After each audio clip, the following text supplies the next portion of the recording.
আমাদের ছাত্রীদের হলসহ কিছু কেন্দ্রে আমাদের প্রার্থীদের প্রবেশ নিষেধাজ্ঞা ছিল, কিন্তু জাতীয়তাবাদী ছাত্রদলের মনোনীত যিনি বিপি প্রার্থী তিনি মেয়েদের হলসহ কয়েকটি হলে কেন্দ্রে তিনি ঢুকে পড়েছেন। সকাল থেকে দেখেছি যে ভোট গ্রহণ শুরু হওয়ার পর থেকে একদম সুষ্ঠুভাবে ভোট গ্রহণ চলছিল, কিন্তু যত সময় গড়িয়েছে আমরা কিছুটা অনিয়ম দুর্নীতি দেখেছি বিভিন্ন কেন্দ্রে। আমরা কিছু কিছু কেন্দ্রে দেখেছি যে ভোটারদের হাতে বিভিন্ন প্রার্থীর লিফলেট এবং টোকেন ধরিয়ে দেওয়া হচ্ছে, যেটা স্পষ্টত নিষেধাজ্ঞা ছিল, কিন্তু তারপরও এই কাজগুলো হয়েছে। আমরা স্ব কেন্দ্রের যে রিটার্নিং কর্মকর্তারা দায়িত্বরত আছেন তাদেরকে আমরা জানিয়েছি, কিন্তু তাদের কাছ থেকে কোনো ধরনের শাস্তিমূলক ব্যবস্থা এমনকি কোনো ধরনের তদারকিও করতে আমরা দেখি নাই।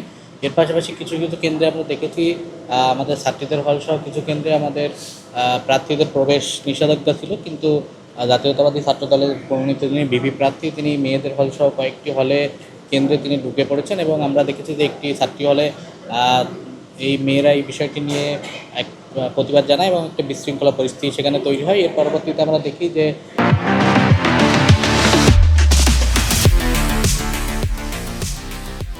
ওই হলের যে নির্বাচন কমিশন তারা 1 ঘন্টা যাবৎ ভোট গ্রহণ বন্ধ রাখে এবং সেখানে সাংবাদিকদেরও বাইরে বের করে দেয়। তো এই সামগ্রিক বিষয়টি নিয়ে আমাদের মনে শঙ্কা তৈরি হয়েছে। আমরা শঙ্কা প্রকাশ করছি যে আসলে নির্বাচন সুষ্ঠুভাবে হচ্ছে কিনা। তারপরেও আমরা নির্বাচন কমিশনের প্রতি আস্থা রাখতে চাই। তাদেরকে আমরা আহ্বান জানিয়েছি যে আপনার যে অভিযোগগুলো সকাল থেকে আসছে সেগুলো আমলে নিয়ে সেগুলো একটু সুরাহা করে তারপরে সুষ্ঠু পরিবেশে যাতে যে বাকি সময়টুকু আছে এই সময়টুকু যাতে ভোট গ্রহণ সুষ্ঠু পরিবেশে হয়। কেননা দীর্ঘ 33 বছর পর নির্বাচন অনুষ্ঠিত হচ্ছে। এখানে শিক্ষার্থীরা আমরা দেখেছিলাম সকাল থেকে উৎসবমুখর পরিবেশে তারা ভোট প্রদান করতেছিল, কিন্তু এই যে অনিয়ম দুর্নীতির খবরগুলো যখন সামাজিক যোগাযোগ মাধ্যমে ছড়ানো শুরু করছে তখন থেকে ভোটারদের মধ্যে আমরা কিছুটা অনাগ্রহ দেখেছি। সেই জায়গা থেকে আমরা নির্বাচন কমিশনকে জানিয়েছি যে বাকি যে সময়টুকু আছে সেই সময়টুকু যাতে একটা সুষ্ঠু পরিবেশে ভোট গ্রহণ অনুষ্ঠিত হয়।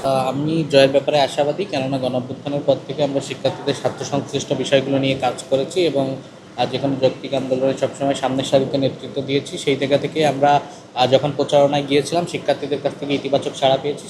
সেই জায়গা থেকে জয়ের ব্যাপারে আশাবাদী। আর দ্বিতীয় প্রশ্নের বিষয় আসলে গতকাল যখন শুধুমাত্র মেশিনের মাধ্যমে ভোট গণনার বিষয়টি আসে তখন আমরা প্রতিবাদ জানিয়েছিলাম, এমনকি অন্যান্য কয়েকটি ছাত্র সংগঠনও প্রতিবাদ জানিয়েছিল। তখন বিশ্ববিদ্যালয়ের যে নির্বাচন কমিশন তারা সিদ্ধান্ত নিয়েছে যে ম্যানুয়ালি এবং মেশিনে দুইভাবেই ভোট গণনা হবে, কেননা শুধুমাত্র মেশিনে হলে তখন আমাদেরকে ক্রস চেকের একটা সুযোগটা থাকতো না।